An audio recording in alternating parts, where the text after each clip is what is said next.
All right, guys. Apparently, my boss stepped down. Stephen Wad. Wait, their name isn't Stephen. Wait, Susan. Susan Wojcicki. And then a new guy stepped in, and his name is Megatron. Anyway, Voice Critical is looking a little. We're gonna watch both videos. What's up with the thirst trap, bro? Stop looking at me like that. Oh, my wife's not home this weekend though. Just so you know, Moist. Anyway, let's give it a watch. Let's see what happens. What are the concerns? I saw some people that were upset that maybe things would change, that they would get even more tight noosed on the copyright stuff, or not copyright, like the cursing. I don't really know. Let's see. I look awfully disheveled right now, which is extremely unprofessional, and Let me turn that's myself down. uncharacteristic of me, so I do apologize for the lack of professionalism. I look like a time-traveling caveman who Did you just get got out of the gym or something? machine and is curious on what year it is. But there's a good reason for it, I'll briefly explain. I play pickup basketball every Thursday night. I'm getting absolutely filthy. I wouldn't be surprised if I got recruited into the NBA over the next couple of years, but that's besides the point. After the pickup basketball game this evening, I hopped on Twitter for the first time today and noticed something huge. Susan has stepped down as CEO of YouTube. This news kind of came out of nowhere. I haven't been this surprised since I was a child and learned that chocolate milk didn't come from brown cows. Why does anybody ever think that that was a real thing? Honestly, like that doesn't even make sense. Don't shoot me, bro. But okay. Susan has been the God bless. CEO of YouTube for the last 9 years, but she's Wow. been at Google for 25. And now she's hanging up her dancing shoes and stepping away from the company. However, she is still taking on an advisory role to Google and Alphabet, as I understand it. Oh. She did post a statement going into detail. Yeah, what's the reason that she decided to take a step back? Is it just too much work and she's like almost retiring or something? Maybe it's too stressful for her? Just kind of like a swan song on the way out, going over the years and the progress that the platform has made. Really, the whole post feels almost like a YouTube rewind. You know, at least the closest thing we've had over the last couple of years since they Get that canned Will that whole Smith thing. slap. It's just a look at YouTube and what's happened since she's taken the helm. And her future plans aren't revealed at the moment. We don't know. It could be anything. You know, maybe she fucking announces an NFT project. You know, anything's possible. But there is one thing we do know. YouTube is going to have a new CEO. And most people are pretty pessimistic about it, for good reason. Now, I know a lot of people have criticized Susan, and rightfully so. There's plenty of things that you can point out as being suboptimal, and a lot of things that didn't ever get fixed that needed fixing, and changes that should have come but still haven't come. There's plenty of things that you can critique. But I have always maintained that at least Susan knew what was going on the platform. She'd talk to creators, even though it pretty much fell on deaf ears. Anytime a creator gave her advice, YouTube would kind of wipe their ass with it, it felt like. She at least... Well, I mean, like, listen, I don't know too much. Like, I've had a pretty good experience with YouTube overall. I can't complain too much. But like sometimes just listening to somebody's frustrations is enough, you know. Hey, we're frustrated with this. When you want to be heard, they will be like, well, we still have our own priorities as the platform that, you know, you're putting stuff onto. But it's good to be heard, man, honestly.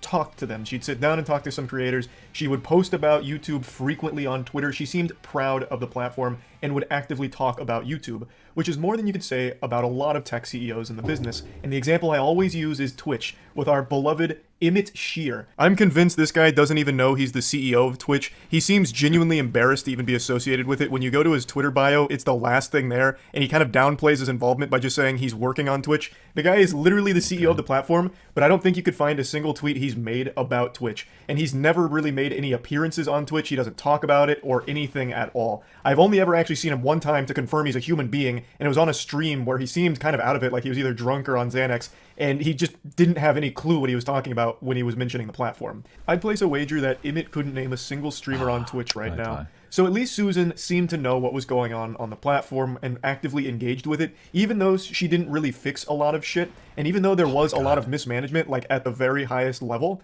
at the very least, she... What's the mismanagement? I'm just curious, and like maybe it's because I haven't been on here very long, but I mean I feel like, you know, overall, I mean, like, I came from TikTok. TikTok is super, like, aggressive when it comes to taking anything and everything down. And, like, I don't know. They're not that bad, I feel like. Sometimes they definitely lack communication. Sometimes, like, when they increased the restrictiveness of, like, their guidelines and made it so that, like, cursing was less palatable, especially in the first couple minutes. But, I mean, what was it that's so bad, you know? Oh, my God. She talked about the platform. She did identify problems, though falling short on fixing a lot of them, and they did roll out good features under her belt while also rolling out some stinkers. I think so. It Shorts is wasn't pretty like good. the perfect reign, but it wasn't the worst either. There's always been plenty of room for the platform to get shittier, and hopefully that won't be the case with the new CEO. I'd like to believe that it'll only improve, but Time will tell. I'm going to try and remain optimistic on the future of the platform, though I do want to mention something in regards to the timing of Susan stepping down. I don't know how many of you know about this currently, but there is an extremely important legal battle going on right now called Gonzalez versus Google. And the outcome of this litigation could completely change not only the entire landscape of YouTube, but the internet as a whole. Legal Eagle actually just Oh, maybe we'll watch that video next. I have somebody asked me to watch that. I have it in the thing. Posted a video going over this case in detail, and I can't recommend the video enough so you get a sense for exactly what's going on and the severity of it. I'm going to break it down into its most basic form. YouTube had a problem where it was recommending ISIS videos, extremist content to... Jesus. I'm sorry, that's something else. They were recommending ISIS videos. Wow. I'm assuming it just means it was in the recommended feed, and they weren't like actually like this is a really good video, guys. Okay. To users, and what ended up happening is it radicalized some users, and it led to a legitimate terror attack. And this put this whole problem on display, and has led to this lawsuit, which is now getting into very, very dangerous territory with something called Section 230. That's as far as I'm going to go in the breakdown, but Section 230 is instrumental in the internet landscape. Without it, the internet doesn't function as it currently does. It gets a lot worse in many, many, many different ways. Check out Legal Eagle's video on the case, but the reason why I'm mentioning this is because this has YouTube in its crosshairs. Google entirely, but the problem stemmed from YouTube. And now Susan steps down during this extreme... I gotta watch that video, but like I wonder like how much responsibility... I understand that they need to not put that radical content on there, but to push a lawsuit, I mean, that seems a little bizarre. Like... I mean, I guess we've been kind of doing stuff like that with the whole Facebook pushing like dangerous misinformation in the 2016 election and shit. I'm just surprised, like a lawsuit. Okay. Extremely crucial period. That's setting off alarm bells for me. Now, I know Susan's not going to court with like, you know, a sword and a shield ready to do battle for YouTube. She's not a fucking lawyer, right? I know she's not the one actually tackling them in the court of justice for the fucking WWE SmackDown Gonzalez versus Google, but she is the public-facing company. She is very high up in the company, obviously. She is a senior leadership position. So during a moment like this kind of huge deal, I would expect her to want to be there to fight for it, to be there and lend her 25 years of experience and expertise in the field to help navigate these waters and to try and make things smooth and get the best outcome here. So her stepping down during this is a little weird to me, and maybe it's because I'm a little naive on the exact structure. I mean, like, to me, it signals more... It's almost like a virtue signal to me, to be honest with you. To me, it kind of suggests it's that they're sitting here and being like, hey, listen, we're in a legal battle, so let's have this individual step down. Hey, how's it going, Linda? Let's have this individual step down because they are like the face of the company at this point. And so it looks like we're trying to take accountability for the... We're trying to take some kind of accountability for it, and it looks better for them, I guess, from that perspective. That's how I look at it more than anything else. Of YouTube, as well as how Google compartmentalizes it. Like, maybe she really would be completely worthless in this case and would offer no valuable insight, but I just find that hard to believe since the problem stemmed from her neck of the woods, YouTube, which she's the CEO of. I feel like she would have the deepest insight and understanding in order to help with the case. But or maybe that there was like a situation where like she knew this was a problem and decided not to do anything about it. That's also a possibility. That's not how it works. I just still find the timing to be a little concerning given the severity of the Gonzalez versus Google case. But anyway, back to talking about the future of the platform. We are going to see a new CEO enter into the Thunderdome here, and I'm very curious to see exactly how they're going to perform. I'm hoping it'll be great, but you know, it remains to be seen. They've got a lot of work to do. Are we going to see really sweeping improvements? Like, are things going to be getting fixed? Is the new CEO going to be focusing on fixing broken things like the manual review, the algorithm for flagging content, shit like that? Yeah, how about implementing a feature that like doesn't take 17 hours for your fucking live to process so you can post shit? Or how about yeah, I mean the manual review is annoying, especially because it takes so fucking long. I have lives that are like a week old that still have to get reviewed for monetization. It's actually annoying. Or are they going to be focusing on improving features that are still kind of busted? Maybe are they going to focus on implementing new features that are good, that I don't even have any conception of, like any possible fucking idea on? I will say the beauty of someone new stepping in as a CEO right now is there is an easy layup they can make that would instantly earn the trust of the entire community. Just an absolute fucking free breadbasket. Bringing back dislikes. Porn. It's that simple. Okay. You can still see dislikes through an extension, so just turn them back on publicly. That would instantly be an incredible change that would set the entire tone of the new CEOs. Would it be an incredible I'm just wondering, like, how much does that matter? Like, I'm just genuinely curious. Like, how much is that like something that people are like, oh my goodness, like this means the world to me? I feel like it's not that big of a deal, but you know, I don't know. I guess I'm just not part of fucking YouTube culture. I don't know. Like, they do that for like TikToks and shit too. Like, I don't know. Who gives a fuck? Reign is, you know, the top dog here. It would showcase to the community that the CEO can recognize issues, can see community feedback, and actually take it into account when going forward. Bringing back dislikes is the #1 thing this new CEO can do instantly to get off on the right foot and have a very strong start. Are they just going to be good changes, or are we going to see them double down on some horrible ideas, like when they floated the idea of doing fucking NFTs on YouTube? Or how about that timeless classic when they required you to have a Google Plus account in order to comment on the platform, which was an absolute burning bag of dog shit of an idea? Like, are we going to see more ideas like that that are... I've heard that YouTubers don't get an option for health insurance. I'm sure that actually get them on their side. That's unrealistic. I guess they could do that. I mean, it would be cool. Though... it's kind of okay. The concept of doing health insurance through YouTube is bizarre to me. So from like a real world perspective, the way that they will do it in the United States, at least for health insurance, is they'll offer you health insurance once you hit a threshold, which is usually like a full-time job. I think it's technically 28 hours legally. I could be wrong about that, but let's just say 40-hour work week. And then they will pass out like health insurance, which is somewhat subsidized. So like, you know, they'll pay half, you'll pay the other half. It could be an interesting concept. I would personally enjoy that if it's decent insurance. I would pay into it. I just don't know how they would. I mean, it would be good. It's interesting. That would be nice. I just don't know how they would do it. Yeah, it's usually 40, but I think the threshold's technically 28 or 32 or something. I don't remember. Like considered a full-time job, like on paper, or like I think this is part of Obamacare. I think that they have to offer it to you if you hit a certain number of hours. Thinking about it though, it would be pretty cool. It would make it so that like my wife wouldn't, like my wife works for health insurance, and the health insurance at her job is horrible. So like, you know, we've been thinking about, you know, something else. But if they did some kind of something, it would give us a little bit more freedom. I just don't know, because people don't really work a number of hours. You make a certain amount of money, so I guess they could do a money threshold of like once you make $1,000 a month, we'll start to subsidize your shit. But okay, they're just overwhelmingly horrible and terrible. But yeah, anyway, we'll just have to wait and see how the new CEO performs. Hopefully it's great, big wet sloppy kisses all around, the platform improves entirely. That'd be ideal. But yeah. And then you'd have to also, I think you'd have to have a level of consistency. If they do that, do you have to be an employee? I don't think you would have to be. But then, like, how do they ensure consistency? They'd have to be like, you have to have they have to make sure you have a consistent number of hours, or a number, like as if you like hit the threshold. Let's say they're like, oh, once you make $1,000 a month, we'll start doing it. But like, have to do it like once you start making $1,000 a month, at least for 6 months, we'll start doing it or something, or we'll have to remove it. I don't know how that would work. Anyway, let's do the next video. The new CEO is scary. The CEO of YouTube stepped down. Susan announced that she would be walking away from the company and would be taking on a smaller role at Google, and she'd no longer be the public face of YouTube, a face that has historically been treated like a toilet seat by the community. Susan has shouldered the blame for the majority of the things wrong with the platform, and rightfully so, I would argue. She's basically just been the community's spittoon. For any time there's something wrong, people just start spitting on her and accusing her of being the mastermind, the puppet master behind all of the bad decisions. Whether or not that's true, I have no idea, but she was the CEO, and there were a lot of things that needed fixing, never got fixed, and YouTube has been in a tumultuous state over the 9 years of her at the helm.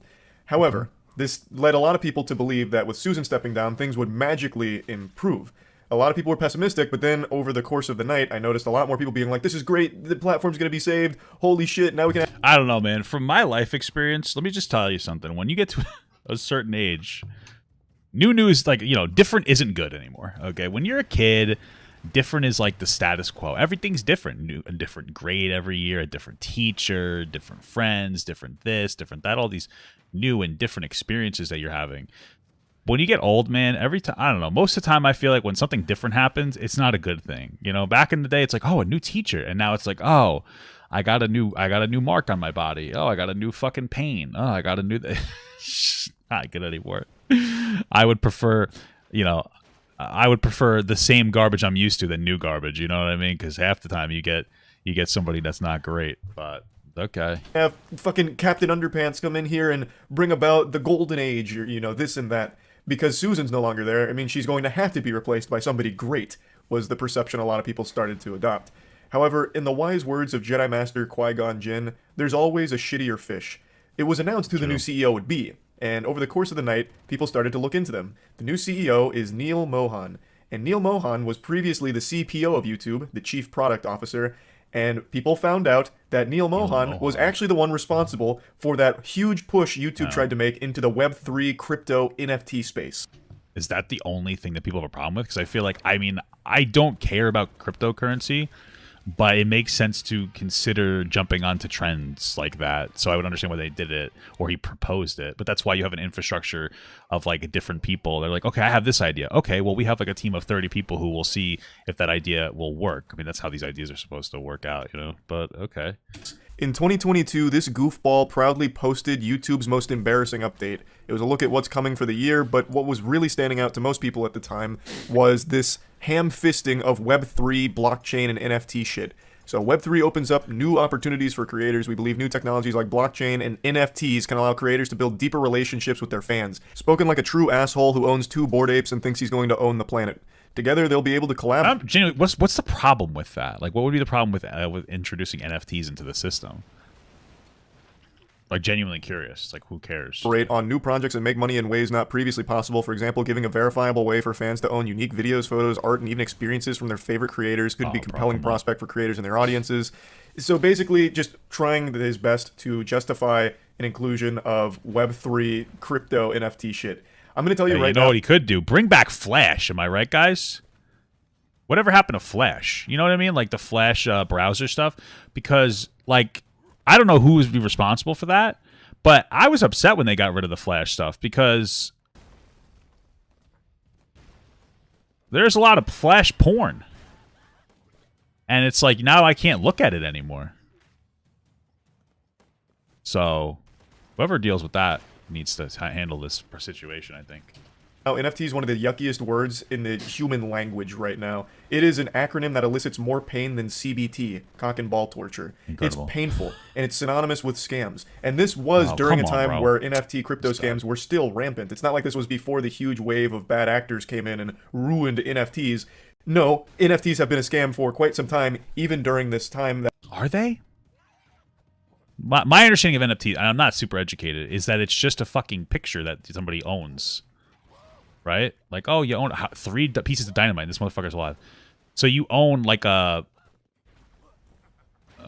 you own an NFT of like something. It's like, oh, I have and it doesn't matter, but I feel like people know that they're owning nothing. So what's the scam about it? I'm just curious.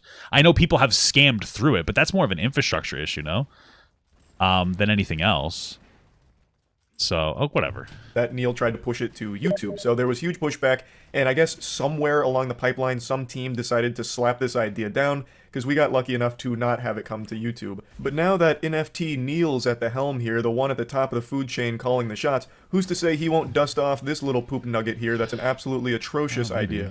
And maybe this time around there's not that rogue vigilante Batman to say, not on my watch, and decline the idea. He is, like, the leader now of YouTube. Maybe. And it's a little concerning how hog wild he wanted to go with Web3 coming to the platform. So that is very, not great, and a lot of people are much more pessimistic now after learning about this. But it also gets even worse. As Chief Product Officer of YouTube, that means Neil would have also had a hand in removing dislikes. Now, I'm not putting this entirely on his shoulders. I don't know. So far, none of this seems like it's that big of a deal. I don't know. From my perspective, I literally don't care if they keep or remove likes or dislikes. I do care that I fucking keep dying. But what I will say is that they were probably doing it because they wanted to reduce like the amount of animosity on the app. And by removing dislikes, it's a step towards it in some capacity. That's their logic. What the hell? So I don't really think it's that big of a deal, honestly. Like, okay, I think it's fine. Okay. This was a decision made by a lot. Plus, I feel like some people would look at the likes and dislike, go like, oh, well, this has less likes, so that means that you're wrong. It's like, is that how the world works? Is the more people believe a thing, the more popular or that thing, like, or the more right that thing is? It's like, okay, incredible. A lot of people at the highest level of YouTube, but Neil, as the CPO, would have 100% had a say in it, and it's very possible that he was for the removing of dislikes. Okay. Which is another huge problem. That is still one of the worst features, or really removal of a feature YouTube has ever had, and they still haven't backpedaled on it. And with Neil at the helm, I'm very less optimistic about it coming back, since he was already in a position that likely played a huge role in bringing it to the platform in the first place. I see a lot of people misattributing this solely to a Neil idea, but I can find no information on him being the one that proposed it. He was just leading a team that obviously worked on it. So maybe there is a chance Neil was outspoken against it, but overruled by his peers. I'm hoping that's the case. Like I said, there's a very easy layup here with Neil as CEO to immediately earn the trust of the entire community, and that's to announce that dislikes are coming back. Dislikes will be public again. If he did that tomorrow, he's like, listen guys, I'm a champion of the people here, I'm bringing back dislikes, this was awful. I don't know what we were thinking, we were drinking stupid juice at the office when we came up with this idea. It's coming back. If he did that, everyone would immediately rally behind him and be like, oh my god, YouTube could possibly improve. He's going to listen to community feedback. This is great. I understand that a lot of people on YouTube want the dislikes to come back, or at least the most vocal people. I feel like, I mean, I could be wrong, but I feel like the likes-dislike thing is like there's a lot of people who are vocal against the idea, and then there's a lot of people who are like, oh, this seems fine, and I don't care. And so it seems like a lot of people are complaining about it, but it's probably a very, like, a wide minority of the actual overall community that actually gives a fuck about this. Like, I don't think that cake baking business, TikTok, or excuse me, YouTubes are like, oh my god, this is a travesty. Sorry. It's probably more just, more commentary oriented individuals, which I get, it's fine. That's part of the community. I think that we should just be careful about like what we're considering the community on YouTube. Damn, that did a lot of damage. Like there's a lot of communities on YouTube. Not all of them are as vocal as, the communities that provide commentary, obviously, because it's a commentary community. They talk about a lot of stuff. So, I don't think from an infrastructure perspective it does anything better for it, though. Like, I don't see how like, I really don't care if they did it or didn't, but I don't see how, like, the experience changes, like, profoundly by implementing this or not. I don't know. But I'm not sold on that being in the realm of possibility ever. I'd like it to be, but after reading all of this about Neil, I'm starting to think he may have been a pretty important... Could they do a poll? Sure they could. I mean... You're behind the scenes for some of the worst features that YouTube was toying around with. But again, this is speculation. He could come in and do an amazing job, and that's what I'm hoping for, but it is not a great start considering what he's publicly tried to bring to the platform in the way of fucking NFTs.